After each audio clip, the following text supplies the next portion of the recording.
श्री नारायण के वाहन पक्षीराज गरुड़, मैं संपूर्ण सर्प जाति की ओर से आपसे एक निवेदन करने आया हूँ। कहिए, क्या कहना चाहते हैं आप?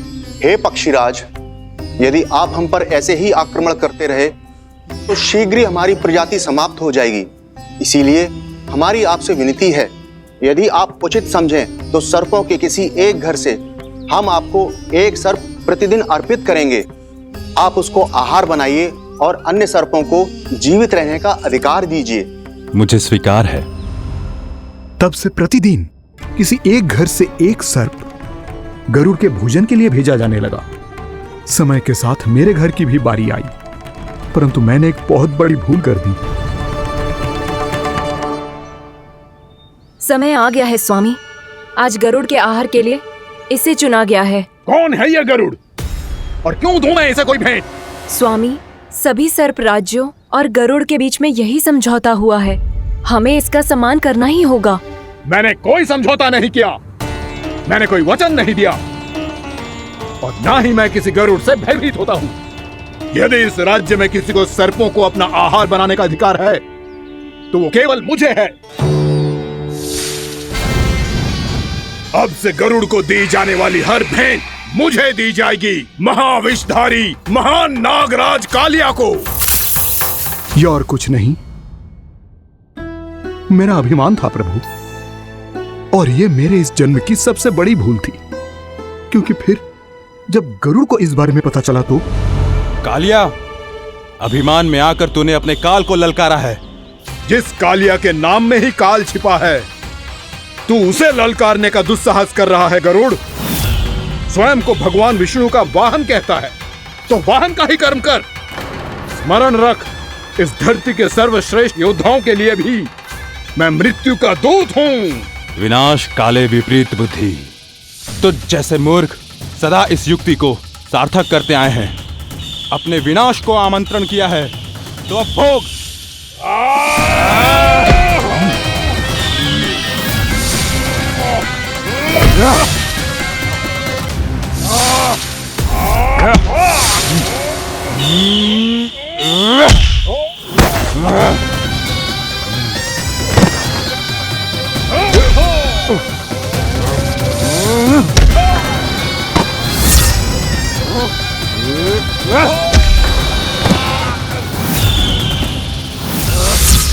जिसने मेरा भोजन चुराने की धृष्टता की है वो इसी योग्य है। तू मुझे जानता नहीं है गरुड़, मैं महाविषधारी नाग कालिया हूँ। तेरा इतना दुस्साहस कि तूने मुझ पर चरण से प्रहार किया। वाह!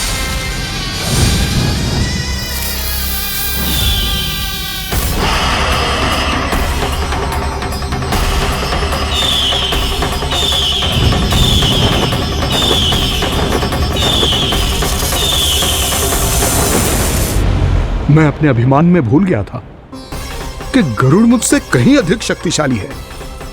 इसलिए अपने प्राणों की रक्षा करने के लिए मैं एक स्थान से दूसरे स्थान भागने लगा। नदियां, पर्वत, यहां तक कि मैंने सागर भी लांघ डाला, पर मैं जहां भी जाता गरुड़ के रूप में मेरा काल वहीं आ जाता। इसीलिए मृत्यु की आशंका से भयभीत होकर मैं अपने बड़े भाई मां कद्रू के प्रथम पुत्र अनंत शेषनाग से राय लेने चला गया। भैया, मैं यहां आपसे आपकी सहायता लेने आया हूं।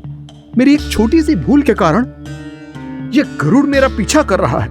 मुझे हर समय हर स्थान पे ढूंढते रहता है। यदि उसने मुझे ढूंढ लिया तो वो निश्चित ही मेरे प्राण ले लेगा। मुझे कोई ऐसा स्थान बताइए जहां मैं अपनी पत्नी और अपनी संतानों के साथ शांति से रह सकूं। तुम यमुना नदी के किनारे वृंदावन क्षेत्र में जाके वास करो कालिया। गरुड़ वहां प्रवेश नहीं कर सकता क्योंकि उसे ऋषि सोबरी का श्राप मिला हुआ है।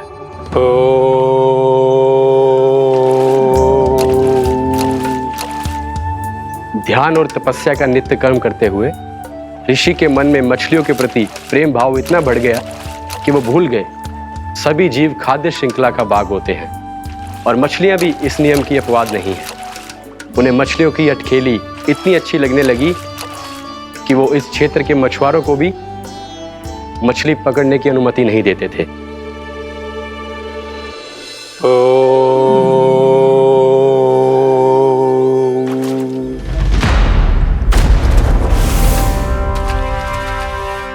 दिन वो उस पक्षी को नहीं रोक पाए, पर तब से सावधान रहने लगे। यहां तक कि अपने साधना से भी अधिक ध्यान वो पक्षियों पर केंद्रित करने लगे। ठहरो! इसी क्षण अपनी चोंच में पकड़ी इस मछली को छोड़ दो। तुम्हें इन मछलियों का आहार नहीं करना चाहिए पक्षीराज। ये तो खाद्य श्रृंखला का नियम है ऋषिवर। यदि मैं इनका आहार नहीं करूंगा तो कोई और पक्षी कर लेगा। मैं अपने आनंद या प्रतिशोध के लिए इनके प्राण नहीं ले रहा। ये तो बस मेरा भोजन है। पर यह मेरा तपस्या स्थल है। तुम यहाँ शिकार करके मेरी साधना में विघ्न नहीं डाल सकते पक्षीराज। यदि आपकी यही इच्छा है तो मैं आज के बाद यहाँ नहीं आऊंगा।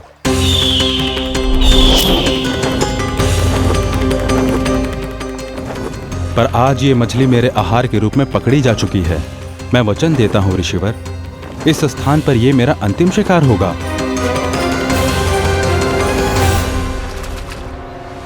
आज के बाद यदि तुमने वृंदावन की निकट उड़ान भी भरी तो तुम सैकड़ों टुकड़ों में फटकर मारे जाओगे पक्षीराज। ये मेरा श्राप है।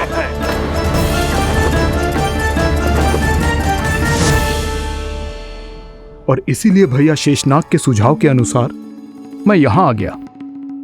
पर अब यदि मैं कहीं और जाऊंगा तो मेरे प्राण नहीं बचेंगे प्रभु। निश्चिंत रहो कालिया, अब से गरुड़ तुम्हें कोई हानि नहीं पहुंचाएगा। अब तुम्हारे फनों पर मेरी पक्षिन बन गए कालिया, इसलिए अब से तुम्हें गरुड़ से कोई भय नहीं होगा। निश्चिंत होकर अपने परिवार के साथ गहरे समुद्र में चले जाओ और सुख से शांति से निवास करो। पर ध्यान रहे निर्दोष जीवों को हानि ना पहुंचे। आपने मुझे जीवन दान दे दिया प्रभु, इस उपकार से मैं कृतज्ञ हूँ प्रभु। आदेश दीजिए, मैं आपकी सेवा कैसे करूं? तुम्हारे जल क्षेत्र से 1 कोटि कमल पुष्पों को लेने की अनुमति दे दो कालिया। यह मेरी सेवा होगी। प्रभु, ये तो मेरा सौभाग्य होगा।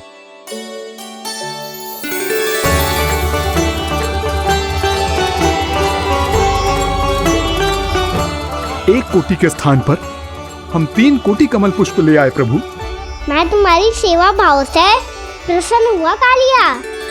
रमणक द्वीप पर चले जाओ ताकि तुम्हारे कारण फिर कभी किसी निर्दोष जीव को हानि ना पहुंचे और न ही तुम्हारा विष मेरे प्रिय यमुना नदी के जल को दूषित कर पाए।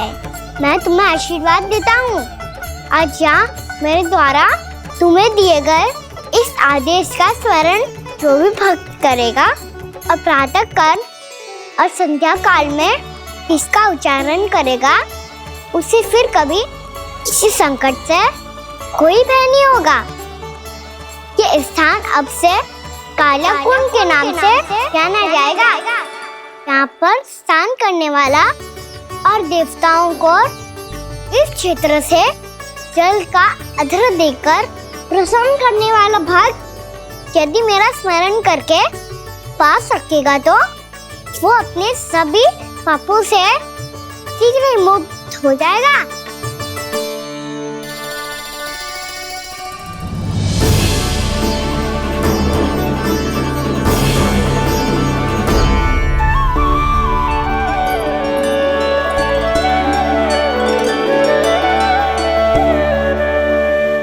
कौन है जी भगवान जिसने अभी अभी कालिया जैसे विशाल विस्तर का सामना किया? क्या एक साधारण बालक जो शीत की अधिकता से ठिठुर रहा है? क्या करूं? मैं लल्ला को ममता के आंचल में छुपा लूं या भक्त बनकर प्रभु की लीला देखती रहूं? क्या करूं मैं? कितना ठंडा था जल, बहुत सर्दी लग रही है। सर्दी से तड़पते हुए कैसे देखूं इसे? अभी जाके अपने पल्लू से सुखाती हूँ। हृदय से लगा के स्नेह की आंच दूंगी तो सर्दी पल भर में छूमंतर हो जाएगी।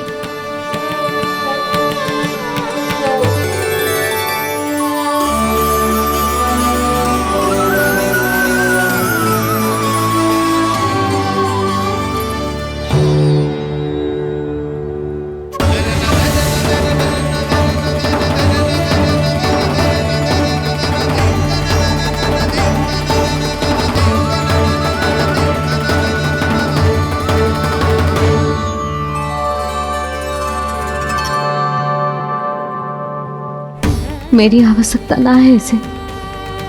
ये तो सच्ची में भगवान ही है, जिसकी ठंड दूर करने के लिए स्वयं द्वादश आदित्य प्रकट हो गए।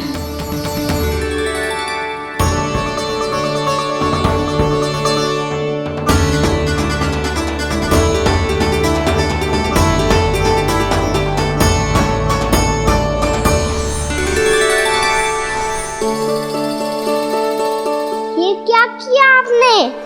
मैया मुझे अपने हृदय से लगाने वाली थी कि आप सब प्रकट हो गए। क्षमा कीजिए प्रभु, पर आपको भीगा हुआ देखकर, ठंड से ठिठुरता हुआ देखकर हमसे रहा नहीं गया। हम अपने वश में नहीं थे प्रभु। भक्ति से भावुक होकर हम प्रकट होने पर विवश हो गए थे। हमारी किरणें जैसे स्वयं ही फूट पड़ी और दौड़ पड़ी आपको सुखाने के लिए। मैं आपका प्रेम, आपकी भक्ति समझता हूं आदित्यगण, और इसीलिए इस समय मैं जहां खड़ा हूं, इस स्थान को द्वादश आदित्य टीला के नाम से जाना जाएगा। द्वादश आदित्य टीला के नाम से जाना जाएगा। द्वादश आदित्य टीला के नाम से जाना जाएगा। हम धन्य हो गए प्रभु। और कहाँ जा रहा है? जो गड़बड़ किया है उसे सुधारिए तो सही। प्रभु आज्ञा दीजिए। अपना दाब इतना अधिक बढ़ा दीजिए कि मुझे स्वेद आने लगे, ताकि मैया मुझे स्वेद में लीला देख के और भूल जाए कि मैं भगवान हूँ, और मैया मुझे अपनी गोद में उठा के ले जाए।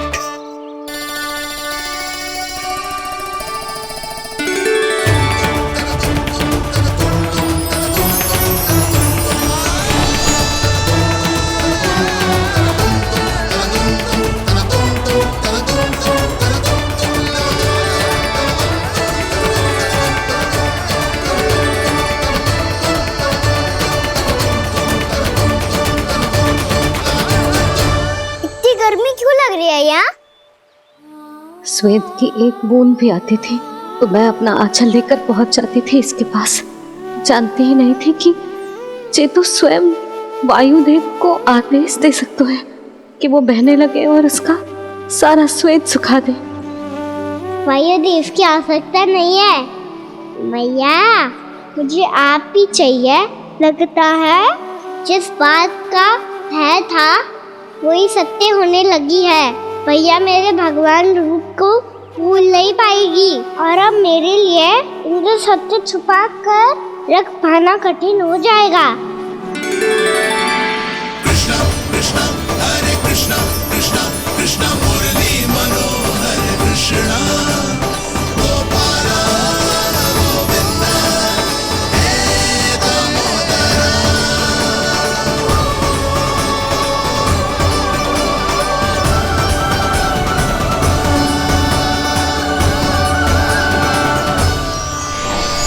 प्रभु, आपके श्वेत से बने इस रसंगदान सरोवर का प्रणाम स्वीकार कीजिए।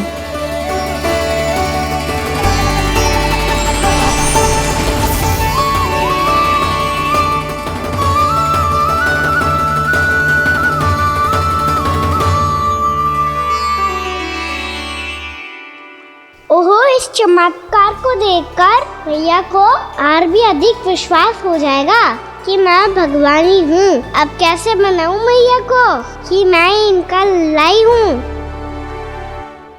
बाबा है ना, अब तो यही सहायता करेंगे। श्री कृष्णा गोविंदा हरे हरे श्री कृष्णा गोविंदा हरे हरे श्री कृष्णा हरे मुरारी श्री कृष्णा श्री कृष्णा श्री कृष्णा।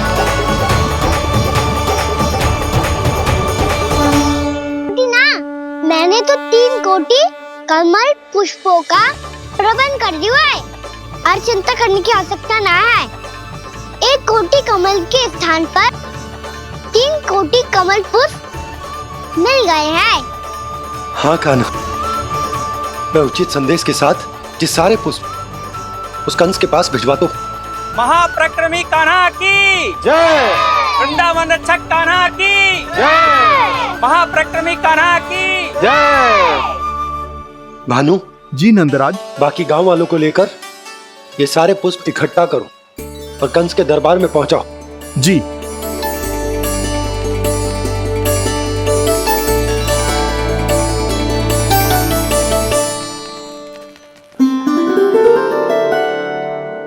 मैया। कौन हो तुम?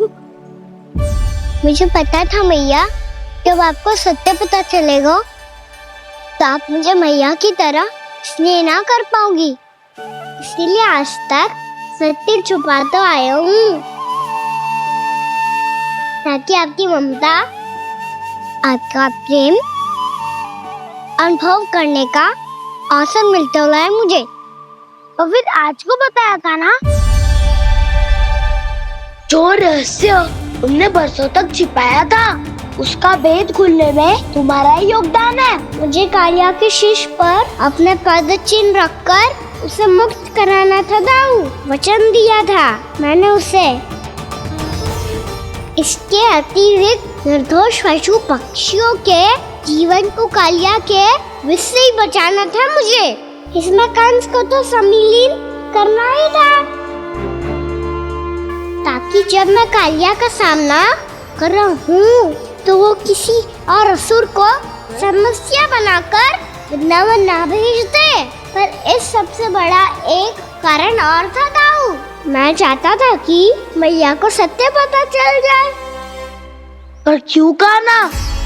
क्योंकि मुझे लगने लगा था कि मैया से ये रहस्य छुपाकर इनके साथ धोखा कर रहा हूँ। अपराध बोध से दबा जा रहा था मैं। जो सत्य आपको, बाबा को, सभी को पता है, यहाँ तक कि मेरे सखा भी जानते हैं, वो सत्य मैंने मैया से छिपाया केवल इसी लोक में कि मुझे इनकी ममता प्राप्त होती रहे। पर ऐसा करके मैं अपने से निस्वार्थ प्रेम करने वाली मैया को धोखा दे रहा था।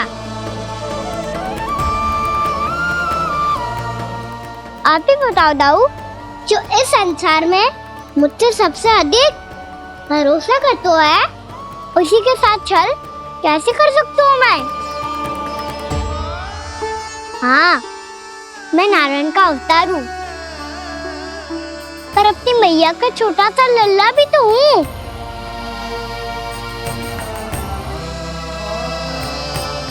इसीलिए तो यमुना जी में छलांग लगाने का एक कारण इस गेंद को लेने जाना भी था। स्नेह से बनाई थी मैया ने गेंद, इसे अपने से दूर कैसे होने देता मैं? आपको आभास भी ना है मैया कि आप मेरे लिए कितने महत्वपूर्ण हो। ये सत्य है कि सभी देवता, प्रकृति, भक्त, ये सब है मेरा ध्यान रखने के लिए, मेरी सेवा करने के लिए। पर क्या इनमें से कोई भी मेरी मैया का स्थान ले सकता है? और आप भी तो यही चाहती थी कि मैं आपका लल्ला बन के आऊं, कि मैं आपका लल्ला बन के आऊं, कि मैं आपका लल्ला बन के आऊं। आज जैसे आपने मुझे अपनी गोद में लिटा रखा है, क्या कुछ ऐसा नहीं हो सकता कि शीघ्र ही मुझे आपको अपनी गोद में खिलाने का अवसर मिल जाए? मैया, नारायण का अवतार होना क्या इतनी बड़ी समस्या है कि आप हृदय से भी राह लगा सकते? मैया,